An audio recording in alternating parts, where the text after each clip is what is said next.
1992 में असेंबली के रेडिकल सदस्यों जीरोनटिस और जैकोबियन ने एक दूसरी माध्यम से सत्ता पर नियंत्रण कर लिया।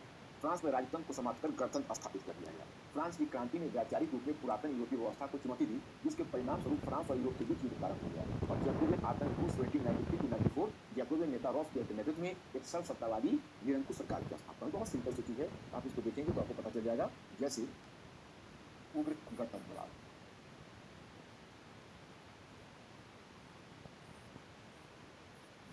इस टाइम में क्या हो रहा है? निम्न वर्ग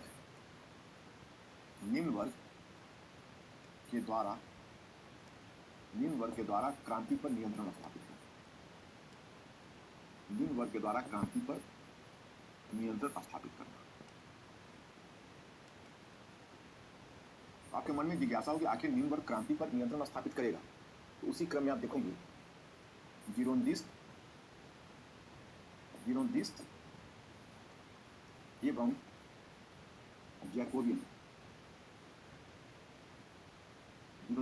जैकोबियन समूह की सक्रियता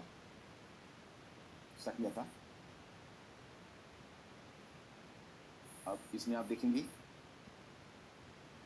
राजतंत्र की समाप्ति, गणतंत्र की घोषणा,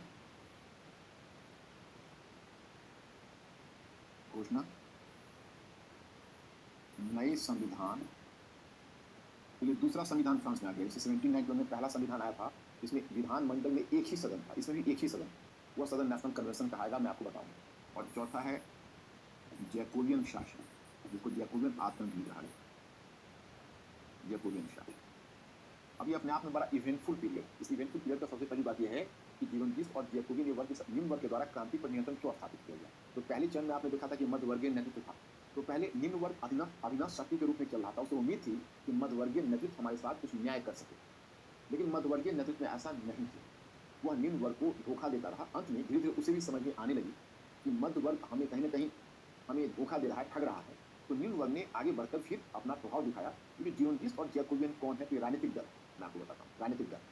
अब क्या है, अब कैसे घटनाक्रम हुआ कि 1791 में एक नया संविधान बनकर तैयार हुआ। इस नए संविधान में तो आप जानते हो मताधिकार सीमित है, लेकिन जीरोनटिस्ट और जैकोबियन ये दोनों थोड़ा उग्र तत्व। जैसे इनमें से कुछ को तो मताधिकार भी मिला हुआ था स्टेटस के अनुसार, तो विधानमंडल में थे। और फिर जो विधानमंडल था उसमें एक सदन, उसमें जीरोनटिस्ट और जैकोबियन दोनों थे। और लेकिन एक तरफ राजा के पक्षधर थे। राजा के पक्षधर का मतलब है कि चाहते थे कि राजतंत्र रहे, तो राजा के पक्षधर तो ही मध्यवर्ग के लोग होंगे या मध्यवर्ग के लोग। जीरोनटिस्ट तो निम्न मध्यवर्ग से जुड़े हुए और जैकोबियन निम्न वर्ग से जुड़े हुए। कभी आप अपने क्लास 9th 10th में फ्रांस की क्रांति पढ़ो, वहाँ पे टर्म मिलेगा, अंग्रेजी में उसको सैंस-कुलोटस बोलते हैं, हिंदी में उसको लिखा मिलेगा सैन-कुलॉट। तो सैन-कुलॉट कहते थे जैकोबियंस को। अब वो सब कौन थे? तो देखो, अब उनका था कि छोटे-छोटे दुकानदार थे, कुछ मजदूर, बिहारी मजदूर थे, छोटे-छोटे दुकानदार थे, और इसी तरह के जो निम्न इनकम ग्रुप के लोग थे वो जैकोबियन में शामिल थे। निम्न वर्ग को ही आप काउंट करें। वो एक खास प्रकार का एक धारीदार पायजामा पहनते थे। धारीदार पायजामा प्राय डॉक यार्ड वर्कर्स, जो गोदी पर काम करने वाले, जो मतलब सी पोर्ट पर काम करने वाले डॉक यार्ड वर्कर्स होते थे, वो धारीदार पतलून पहनते थे। इसी प्रकार से ये भी धारीदार पतलून पहनते थे, लाल टोपी पहनते थे, इनकी पहचान। और इनका शक्ति का आधार बड़ा व्यापक। एक इन्होंने क्लब बना रखा था जो बड़ा फेमस था फ्रांस में, जैकोबियन क्लब। दूसरा कि एक कम्यून बना था पेरिस में। जब क्रांति घटित हुई थी, तो क्रांति में आपको याद होगा पेरिस की भीड़ वहाँ उपस्थित हुई थी। उसमें किसान भी थे और श्रमिक भी थे। तो किसान और श्रमिक जो शिल्पकार, दस्तकार थे, उन्होंने आपस में मिलकर एक संगठन बना लिया था, उसको कम्यून बोलते थे, जिसको पेरिस कम्यून कहते थे। तो पेरिस कम्यून में भी उनकी उपस्थिति थी, विधानमंडल में भी वो मेंबर्स थे।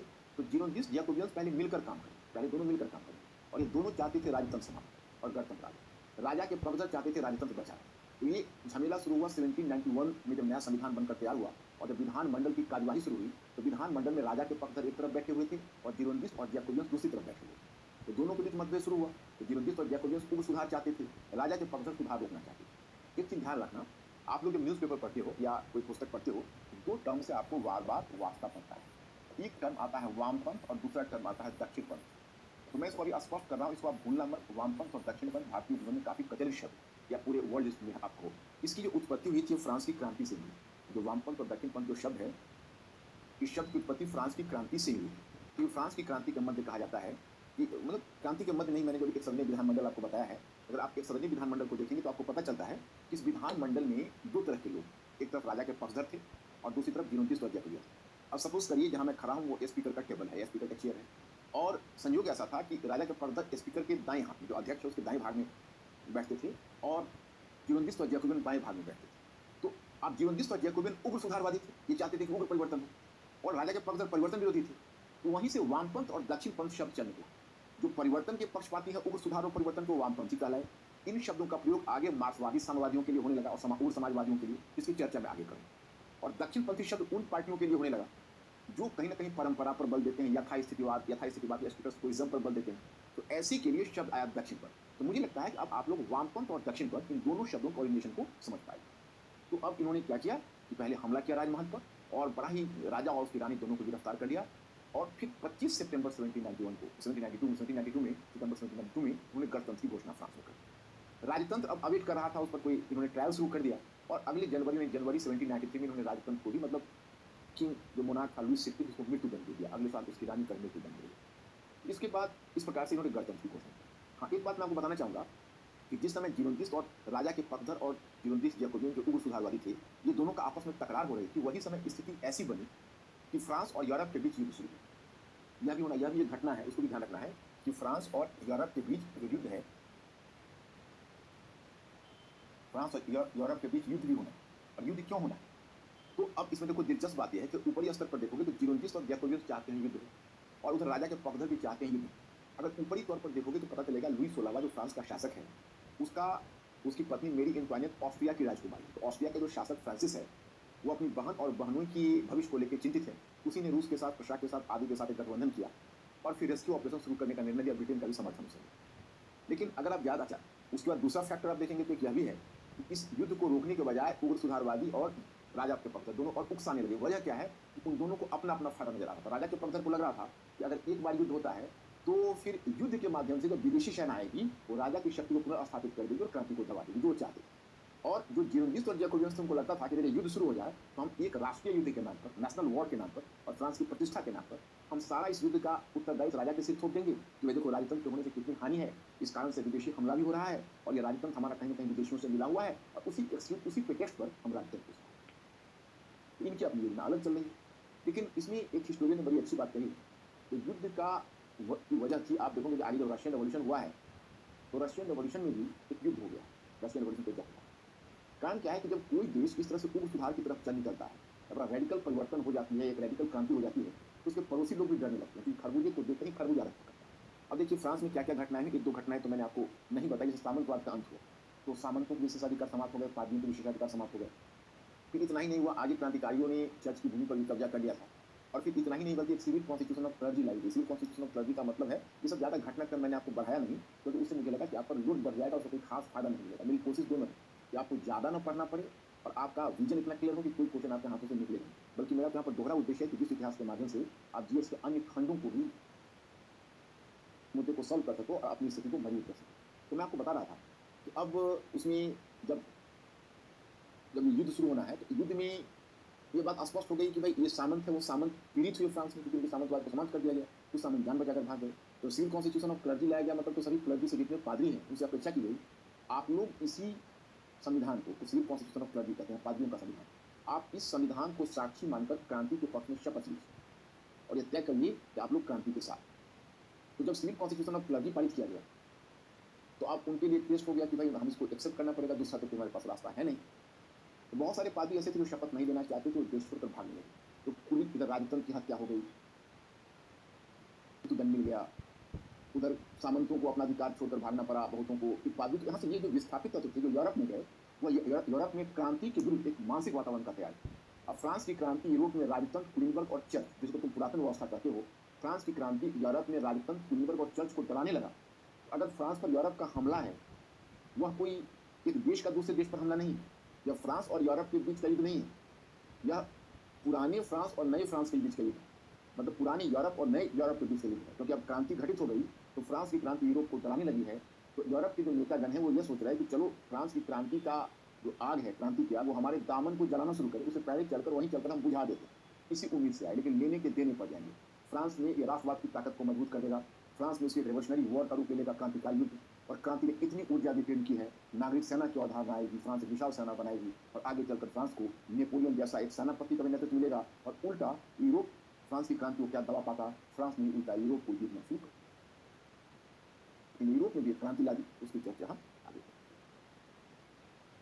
अब यहाँ पर क्या क्या हुआ है, तो रेडिकल सदस्यों जीवन और जैकोबियन के माध्यम से सत्ता पर नियंत्रण कर लिया, फ्रांस में राजतंत्र को समाप्त कर गणतंत्र स्थापित किया गया। फ्रांस की क्रांति ने वैचारिक रूप से पुरातन यूरोपीय व्यवस्था को चुनौती दी, जिसके परिणाम स्वरूप फ्रांस एवं यूरोप के बीच युद्ध आरंभ हो गया। फिर जैकोबियन आतंक जून 17 अब देखो, जब गणतंत्र स्थापित हो गया, जब वो देश पूरा हो गया, उधर युद्ध भी शुरू हो गया था। युद्ध शुरू हो गया तो फ्रांस की जो सरकार थी उसने युद्ध को भी चालू रखा और 1793 में जीवन और जैकोबियन ने मिलकर एक नया संविधान भी लाया। उन नए संविधान में एक बड़ी अच्छी चीज आपको देखने को मिलेगी जो पुराने संविधान में नहीं है। उस नए संविधान में सभी पुरुषों को, इसको कहो वैश्य पुरुष मताधिकार, वह वैश्य पुरुष मताधिकार का प्रावधान लाया गया। मतलब जितने भी एबल बॉडीड पुरुष थे वो सबको, मतलब सॉरी जितने भी एडल्ट थे उन सबको मताधिकार दे दिया, लेकिन महिलाओं को नहीं। गौर करने वाली बात है। तो एक लिमिटेशंस भी है कि जब नागरिक अधिकारों की भी जो घोषणा हुई तो नागरिक अधिकारों की घोषणा भी पुरुषों के लिए हुई थी। 1791 की बात कर रहा हूँ, तो महिलाओं की चर्चा नहीं थी। आप क्लास 9th की एनसीईआरटी पढ़ोगे तो वहाँ पर आपको एक ब्लॉक में एक महिला का नाम मिलेगा, ओलंपा द गुज। ओलंपा द गुज एक महिला थी, अपने समय की बड़ी रेडिकल महिला थी और उसका मानना यह था कि अगर पुरुषों को के अधिकारों की घोषणा हुई है तो उसने महिलाओं के, जैसे पुरुष एवं नागरिक अधिकार, व्यक्ति में पुरुष एवं नागरिक अधिकार को नाम दिया गया था कि man and the right of man and citizen, पुरुष एवं नागरिक अधिकार। तो इसने अपना दावा किया कि महिला एवं नागरिक अधिकार, और इसने लुई 16वीं की पत्नी मेरी एंटवाइनेट को एक प्रतिवेदन भेजी जिसमें उसने महिलाओं के अधिकारों की घोषणा की। अब आगे चलकर उसके ओलंपा द गुज या बहुत सारे इस तरह के जो क्लब खुले हुए थे, तो ओलंपा द गुज और इस तरह के कदम से फ्रांस में लोग डर, मतलब जो पुरुष प्रधान समाज है वो कहीं ना कहीं डर गया और आगे ओलंपा द गुज को मृत्युदंड भी मिली। मतलब महिलाओं को उस रूप में फ्रांस की क्रांति ने वो अधिकार नहीं दे पाई जो उसे देने की उम्मीद की गई थी, केवल पुरुषों को अधिकार। लेकिन चलिए फिर भी पहले से एक स्टेप आगे तो है, पहले जहाँ सीमित मताधिकार था इसमें वैश्य पुरुष मताधिकार को लागू कर दिया नहीं। अब उसके बाद एक संगठन बना जिसको कहते हैं, अब जैसे विधानमंडल था, विधानमंडल का नाम रखा गया नेशनल कन्वेंशन, उसका नाम नेशनल कन्वेंशन था। और नेशनल कन्वेंशन विभिन्न समितियों का चुनाव करती थी और विभिन्न समितियों के माध्यम से सरकार का संचालन होता था। जैसे लोक रक्षा समिति, नागरिक सुरक्षा समिति, एक क्रांतिकारी न्यायाधिकरण बनाया गया। तो नेशनल कन्वेंशन विधानमंडल था जो अपनी कार्यपालिका को चुनती थी और नेशनल कन्वेंशन के चुनाव का प्रावधान रखा गया कि प्रत्येक वर्ष चुनाव होगा और सभी एडल्ट पुरुष इसमें मत देंगे और इस तरह से एक नया संविधान है। लेकिन अब देखो, अब सवाल यह खड़ा होता है कि जीरोनिस्ट और जैकोबियन से मतभेद इसी समय उभरने लगे, क्योंकि जीरोनिस्ट उतने रेडिकल नहीं थे, निम्न मध्य वर्ग से आए थे। तो उनका कहना था कि देखो क्रांति का लक्ष्य पूरा हो गया है, हम लोग यही रुक जाएं, इससे आगे हम ना जाएं। लेकिन जो जैकोबियन थे वो क्रांति को और पेरिस की भीड़ की प्रभाव में लाना चाहते थे, निम्न वर्ग के पक्ष में बहुत सारे कदम उठाना चाहते थे। इन्हीं मुद्दे पर मतभेद हो गया। तो पहला काम, ये घटना जून 1793 की है। तो जीरोनिस्ट और जैकोबियन से मतभेद हो गए और डायरेक्ट झगड़े शुरू हो गए। लेकिन जीरोनिस्टों की तुलना में जैकोबियन जो मैंने नाम आपको बताया है, तो टर्म आपको मिलेगा, आपने अगर इसको पीपीटी में देखा होगा, जीरोनिस्ट एवं जैकोबियन। अब यहाँ पर आपको पता चलेगा कि जीरोनिस्टों की तुलना में जैकोबियन कहीं ज़्यादा संगठित थे। इनके संगठन का भी तो आधार व्यापक था, जरा सोचिए। इनके संगठन का आधार था विधान, इनकी शक्ति का आधार था विधानमंडल। विधानमंडल से भी ज़्यादा विधानमंडल से बाहर जैकोबियन क्लब था, फिर पेरिस कम्यून था। मतलब 3 शक्ति का आधार, एक तो विधानमंडल था,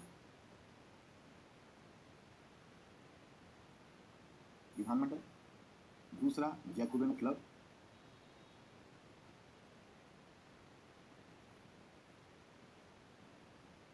जैकोबियन क्लब, और तीसरा था पेरिस कम्यून।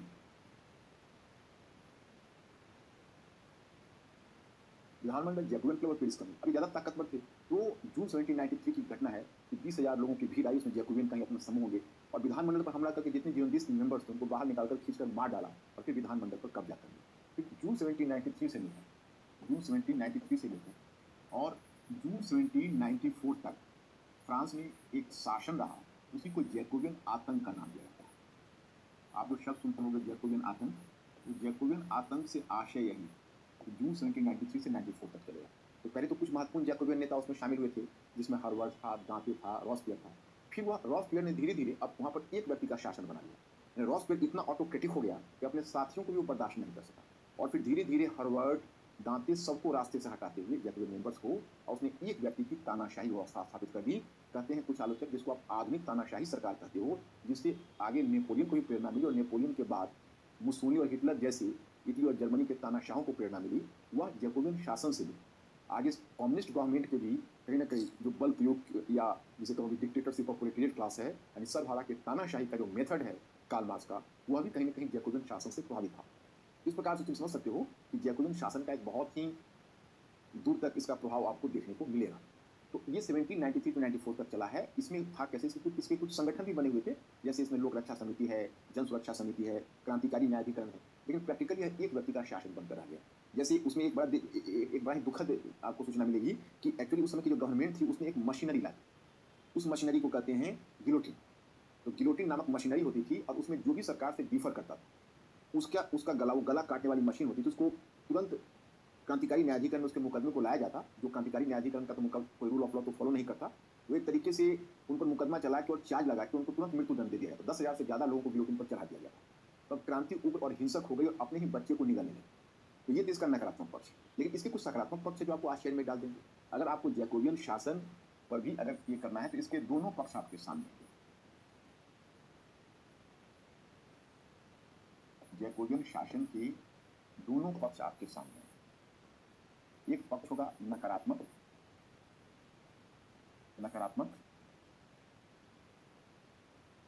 और दूसरा पक्ष होगा सकारात्मक। ये नकारात्मक और सकारात्मक पक्ष का फर्क है। जैसे जो नकारात्मक पक्ष है उसमें तो आप जानते हो कि उग्र एवं हिंसक, इसका हिंसक पक्ष है नकारात्मक, इसने अपने बच्चे को निगलना शुरू कर दिया। सकारात्मक पक्ष क्या है, तो वयस्क पुरुष मताधिकार है, वयस्क पुरुष मताधिकार है। जिसे मैंने मैटर में दिया हुआ, आपको आपके मैटर में मैंने इतना दिया हुआ है दोनों चीज़। जैसे पीपीटी में तो बहुत कम बातें मैंने दी है, जान देते क्योंकि आपको यहाँ पर ज़्यादा, लेकिन जो मैंने अपना स्टडी मटेरियल आपको दिया हुआ है टॉपिक पर, उसको आप उलटते जाएंगे तो आपको डायरेक्ट हमसे कम्युनिकेशन होगा। हमने थोड़ा विस्तार से ही दे दिया और उसको आप देखोगे तो आपको बहुत अच्छे ढंग से सब कुछ समझ में आ जाएगा। बहुत ही सिंपल लैंग्वेज दिया हुआ है तो आपको दिक्कत नहीं होगी। जैसे देखो यहाँ पर वयस्क पुरुष मताधिकार है, एक पक्ष है। उसके बाद आप देखोगे काम के अधिकार, भोजन के अधिकार, ये सब जो समाजवादी विचारधारा है, काम के अधिकार, भोजन के अधिकार, मतलब कह सकते हो कि इसमें प्रजातंत्र का तत्व भी है, समाजवाद का तत्व भी है। बल्कि इसने लोगों को यहाँ तक अधिकार दे दिया कि अगर कोई सरकार निकम्मी है तो उसके विरुद्ध लोग विद्रोह भी कर सकते हैं, यह भी अधिकार दे दिया है। संघ और संगठन बनाने का अधिकार दे दिया है। इसमें धर्म निरपेक्षता का तत्व भी देखने को मिलेगा, क्योंकि इसने एक तरह से रोमन कैथोलिक धर्म को बैन ही कर दिया था, उसकी जगह तर्क की पूजा पर बल दिया था रॉसपियर ने। इसमें आपको प्रजातंत्र और समाजवाद का तत्व भी मिलेगा। इसमें आपको तानाशाही सरकार भी दिखेगी, खून खराबा दिखेगा, हिंसा दिखेगा। क्रांति ने अपने बच्चों को निगलना शुरू कर दिया, बल्कि इसका क्रांति का बाहरी दुनिया में, यूरोप में इसका इमेज खराब हुआ, क्योंकि वर्ड्सवर्थ पहले क्रांति का बड़ा समर्थक हुआ करता था, लेकिन फिर वो क्रांति का विरोधी हो गया, क्योंकि क्रांति ने जो मध्य वर्ग के नेतृत्व को तो पूरी तरह से भयभीत कर दिया। कुबेन आतंक की बात आपको की गई है। अब इसमें आपको ऑलरेडी उपलब्धियां दी गई है, इसमें भी कि काम पानी का अधिकार था, भोजन का अधिकार था, क्रांति का उद्देश्य स्पष्ट किया गया, और यह भी स्पष्ट किया गया क्रांति का उद्देश्य क्या है, अनिवार्य सैनिक सेवा। हाँ, ये एक बहुत बड़ी उपलब्धि है, ये नेपोलियन की सफलता की बड़ी वजह बनेगी। अनिवार्य सैनिक सेवा का मतलब है कि पहले नागरिक सेना की अवधारणा नहीं थी। एक टर्म अंग्रेजी में आता है मिलिट्री कॉन्स्क्रिप्शन। उसका मतलब होता है कि राज्य अगर चाहे तो जितने भी एबल बॉडीड लोग हैं उनसे सेवा ले सकता है, और नागरिक सेवा का मतलब कि सामान्य नागरिक अधिक से अधिक सेना में भर्ती है। अब आप देखेंगे फ्रांस के ग्रैंड आर्मी में 13 लाख सैनिक भर्ती हुए। अब उस समय बाकी जो यूरोपीय देशों इसमें तो नागरिक सेना का कॉन्सेप्ट नहीं था, तो बाकी जो यूरोपीय देशों में की सेना उतनी बड़ी नहीं होती थी। 50,000 की सेना होती थी, 1 लाख की सेना होती थी, यही इनकी सेना का आकार होता था। यहाँ अब इनकी सेना का कितना बड़ा आकार हो गया समझ सकते हो, सीधा 13 लाख सैनिक। इसलिए कई बार क्या होता है कि पूरे यूरोपीय देशों के सैनिक मिलकर भी लड़ते तो अभी फ्रांस की सेना आगे निकल जाती। और नेपोलियन में खैर युद्ध तकनीकी भी उसमें थी, उसमें प्रतिभा भी थी, उसको अस्वीकार नहीं किया जा सकता, क्योंकि नेपोलियन की सफलता का एक बड़ा कारण अनिवार्य सैनिक भर्ती थी, लेकिन इसने नेपोलियन इसे पहली बार लागू नहीं किया था। यही जैकोबियन शासन के समय एक मिलिट्री कमांडर था, सुप्रीम कमांडर, उसका नाम था कार्नो। तो कार्नो ने इस पद्धति को लागू किया और इसकी सीमा आप देख ही रहे हो, क्रांति का चेहरा भयानक हो गया। अब देखिए दक्षिणपंथी प्रतिक्रिया का चरण और नेपोलियन बोनापार्ट का उदय।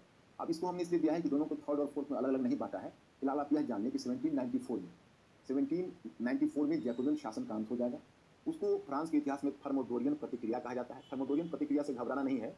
थर्मोडोरियन प्रतिक्रिया का मतलब यहाँ पर यह होता है कि थर्मोडोरियन फ्रांस का कैलेंडर था, तो फ्रांस का कैलेंडर था, तो उसके 9वें थर्मोडोरियन के दिन रॉसपियर की सरकार का पतन हो गया था। तो वो सरकार बहुत ज्यादती करने लगी, बहुत ज़्यादा लोग मरने लगे, क्योंकि आक्रोश होने लगा। और फिर मध्य वर्ग कुछ और कुछ निम्न वर्ग, दोनों कुलीन वर्ग सभी मिलकर, और तब इस सरकार को खींचा, पुल डाउन किया जून 1794 में, और स्वयं रॉसपियर को भी गिलोटिन पर चढ़ा दिया गया। इस प्रकार से आतंकी शासन का अंत हो गया। अब सत्ता किसके पास एक बार फिर चली गई, तो मध्य वर्गीय नेतृत्व के हाथ में। तो गौर करने वाली बात है कि अब फिर वर्गीय समीकरण बदल रहा है। कुछ समय के लिए निम्न वर्ग ने क्रांति पर कब्जा अवश्य कर लिया था, लेकिन अब अच्छा एक और दिलचस्प बात है जो आप याद रखना, जो जैकोबियन आतंक की घोषणा की गई थी, वह घोषणा रूसों की सामान्य इच्छा के नाम पर की गई थी। मतलब यहाँ भी रूसों को ही अपील की गई थी। तो आश्चर्य का विषय यह है कि रूसों को उस बात का श्रेय दिया गया जो रूसों कभी कर नहीं सकता। रूसो इस तरह की आतंक या हिंसा नहीं चाहता, उसको प्रजातंत्र का जनक कहते हैं, परंतु वहीं से उसी के नाम पर इतनी बड़ी एक हिंसक सरकार स्थापित की गई। वर्गीय समीकरण में निम्न वर्ग में व्याप्त मतभेदों का लाभ उठाकर मध्य वर्ग ने पुनः अपनी स्थिति को मजबूत किया। तो अब आपके मन में जिज्ञासा हो कि भाई निम्न वर्ग ने जब क्रांति पर कब्जा किया तो कायम क्यों नहीं रहा? कायम नहीं रहने की वजह, क्योंकि देखिए अभी इतिहास की इस मोड़ पर निम्न वर्ग इतना संगठित नहीं है कि पूरी क्रांति को दिशा दे सके स्वतंत्र रूप में और एक तरह से व्यवस्था को पूरी तरह से बदल सके। यह स्थिति निम्न वर्ग की मजबूती की आएगी जब औद्योगिक क्रांति होगी और एक औद्योगिक सर्वहारा वर्ग आएगा, मार्क्स के शब्द में औद्योगिक श्रमिक वर्ग। जब यह वर्ग आ जाएगा तभी आप देखोगे निम्न वर्ग इतना पावरफुल होगा, वो अपने बल पर क्रांति को सस्टेन कर पाएगा, अभी नहीं कर पाएगा। दूसरी बात यह थी कि मैंने बार बार एक शब्द का प्रयोग किया, आप लोग समझते हो, पेरिस की भीड़। पेरिस की भीड़ का मतलब फ्रांस के किसान और पेरिस के दस्तकार। तो जब रॉसपियर की सरकार गठित हुई थी तो रॉसपियर की सरकार ने देखा कि पेरिस के दस्तकारों के पास मतलब अनाजों का खरीदने का दबाव ज़्यादा होता है, क्योंकि अनाज महंगा है और ऐसे जो जो गरीबी की मात झेल रहे हैं उनको भोजन में भी कठिनाई होती है। तो दस्तकार यानी दस्तकार करते हैं आर्टिजन्स को, शिल्पी को, कारीगर को। तो दस्तकारों की सुविधा को ध्यान में रखकर अब रॉसपियर ने एक व्यवस्था कायम की थी कि राशन समझते हो, राशन व्यवस्था के तहत इन्हें कम पैसे पर अनाज मुहैया कराया जाए, कम दाम पर। अब कम दाम पर उन्हें अनाज मुहैया कराया जाना था तो किसानों पर दबाव डाला गया कि आप अनाज को थोड़ा सस्ते बेचिए। तो किसान खफा हो गए, किसान को ऐसा लगा कि भाई इनके कारण हम घाटा क्यों सही। तो किसान इस बात से असंतुष्ट हो गए और किसान और दस्तकारों के बीच एक दरार आ गई और यह इस दरार के कारण रॉसपियर की सरकार गिर गई। तो कुल मिलाकर निम्न वर्ग इस रेवोल्यूशन को सस्टेन नहीं करता।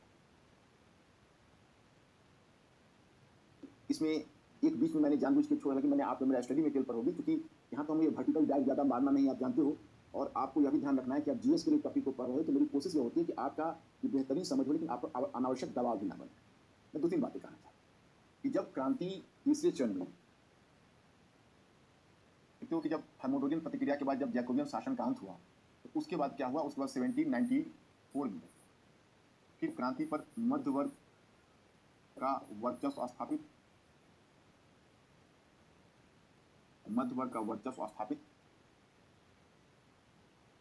स्थापित हो जाएगा। फिर आप देखोगे इसी को आप कहते हो उदार गणतंत्रवाद। गणतंत्र तो है, गणतंत्र और राजतंत्र में क्या अंतर है, ये अंतर में बताता हूँ। बस दोनों में एक सामान्य सा अंतर है। मतलब गणतंत्र प्रजातंत्र आवश्यक रूप में नहीं होगा। हाँ, गणतंत्र प्रजातंत्र भी हो सकता है और नहीं हो सकता है। प्रजातंत्र तब कहते हैं जब प्रत्येक व्यक्ति को मताधिकार मिले। गणतंत्र में ऐसी अनिवार्यता नहीं है। गणतंत्र उसे कहते हैं जिसका हेड ऑफ द गवर्नमेंट निर्वाचित हो वंशानुगत। जैसे आप देखोगे पहले चरण में लुई 16वां शासक बना रहा था तो गणतंत्र नहीं हुआ। जब लुई 16वां को हटाकर जब निर्वाचित सरकार स्थापित हुई तो गणतंत्र हुआ। वह गणतंत्र जैकोबियन शासन के समय चला। फिर जो उदार गणतंत्रवाद, यहाँ भी गणतंत्र आएगा, इलेक्टेड हेड होगा। लेकिन हाँ, नेपोलियन बोनापार्ट जब आता है तो गणतंत्र को समाप्त कर देगा और राजतंत्र को पुनर्स्थापित कर देगा। तो गणतंत्र का मतलब है हेड ऑफ द स्टेट है वो निर्वाचित हो, बस यही समझ लेना।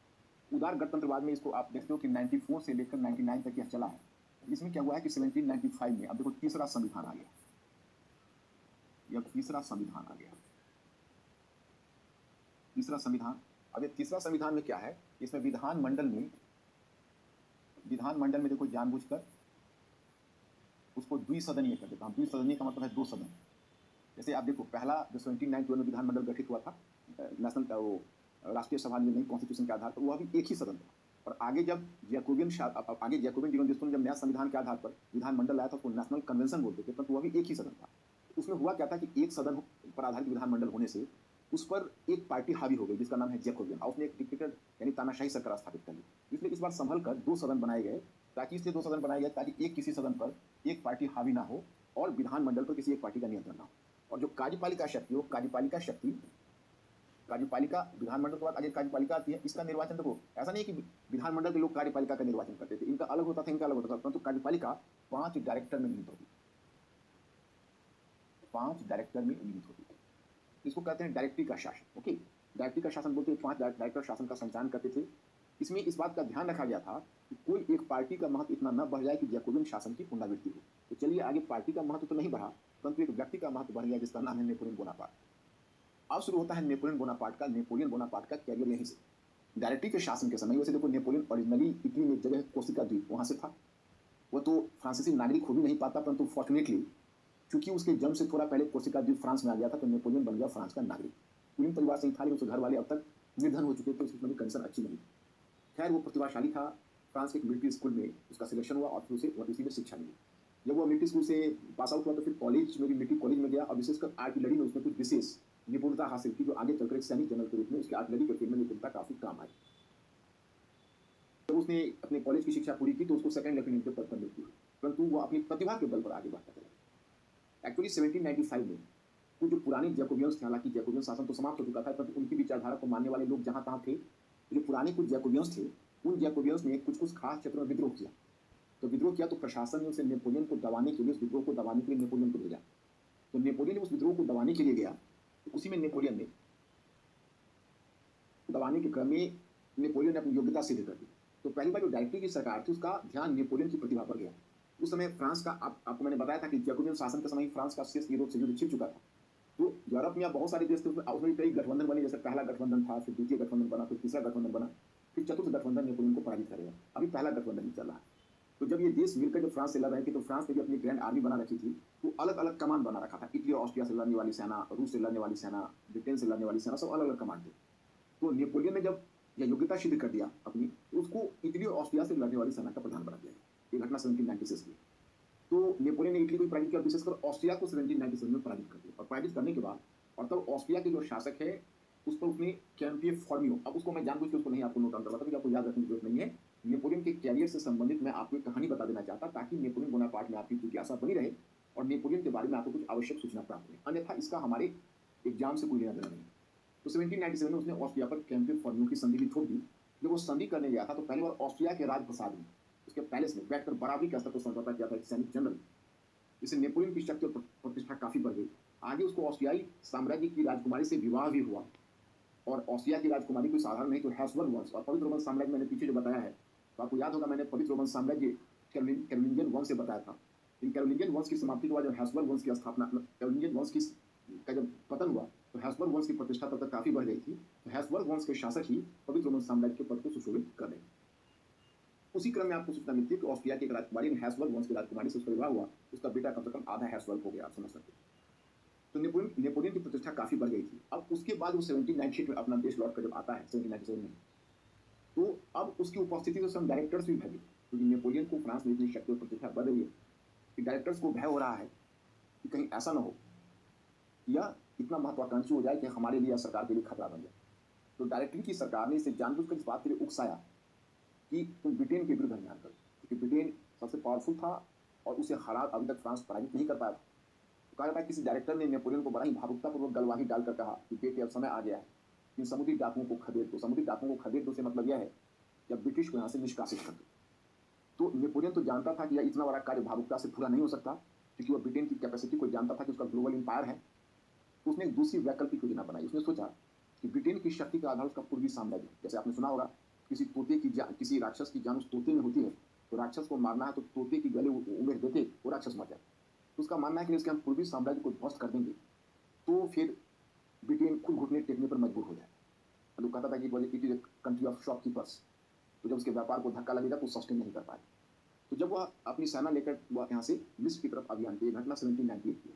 जो आपने मॉडर्न हिस्ट्री में टीपू सुल्तान पढ़ा होगा, उस समय आपको चर्चा मिलती है कि उसी समय लॉर्ड विलेस्ली को भारत भेजा गया था, क्योंकि नेपोलियन मिस्र तक पहुंच गया था।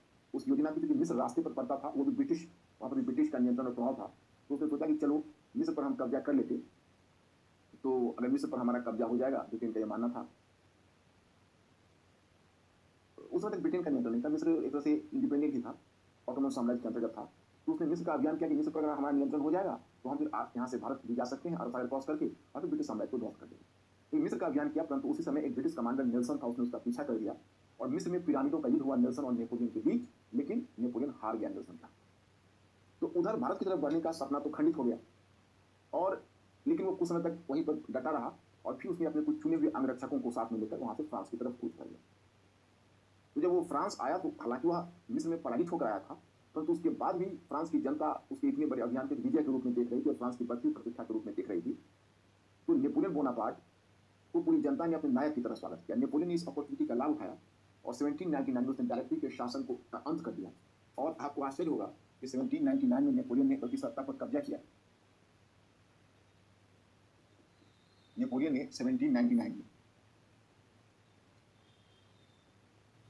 नेपोलियन अब 1799 से 1815 तक ले लीजिए। अब 1814 में वाटरलू के युद्ध के बाद उसे जाना पड़ा, परंतु 1815 तक तो उसने सत्ता पर 1799 में कब्जा कर लिया। और कब्जा करने के बाद मतलब उसने डायरेक्टरी के शासन को समाप्त कर दिया। और फिर वो 1799 में ही देखोगे अब एक चौथा संविधान आया। और फ्रांस में कितने संविधान बन गए आप देखिए, तीसरा संविधान डायरेक्टरी का, सबसे चौथा संविधान। अब इसमें उसने क्या किया है,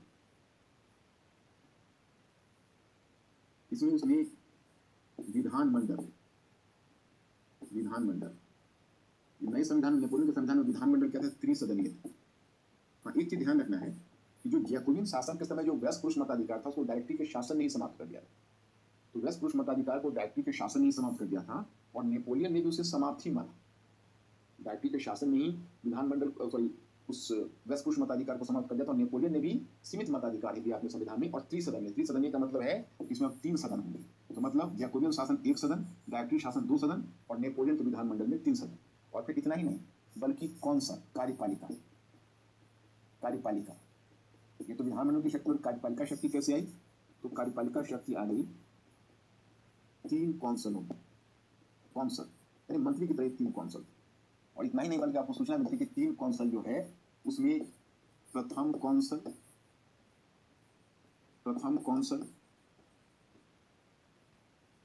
द्वितीय कौंसल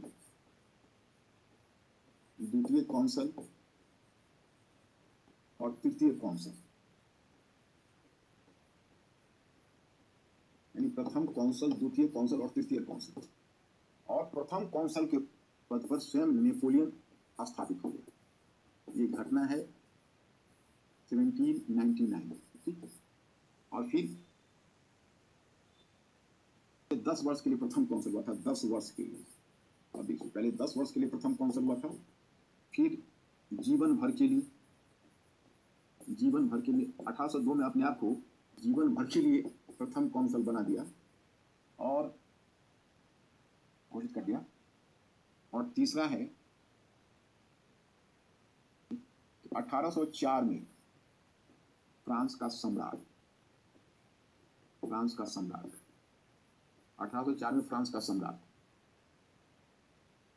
4 में अपने आप को फ्रांस का सम्राट घोषित कर दिया, मतलब क्रांति चक्कर काटकर फिर वही सम्राट पर आ गए। लेकिन हाँ ये ध्यान रहे जो फ्रांस का यह सम्राट है यह लुई 14वां लुई 16वां से तुलना आप नहीं कर सकते, क्योंकि इसका आधार उसकी प्रतिभा है, वह जन्म के आधार पर दावा नहीं कर रहा, लेकिन हाँ है तो सम्राट। और एक और भी दिलचस्प तथ्य है जो मैं आपको बताना चाहूंगा, जिसको आप कह सकते हो प्लेबिसाइटरी मोनार्की। प्लेबिसाइटरी मोनार्की का मतलब यह है, एक शब्द आपने सुना होगा जनमत संग्रह।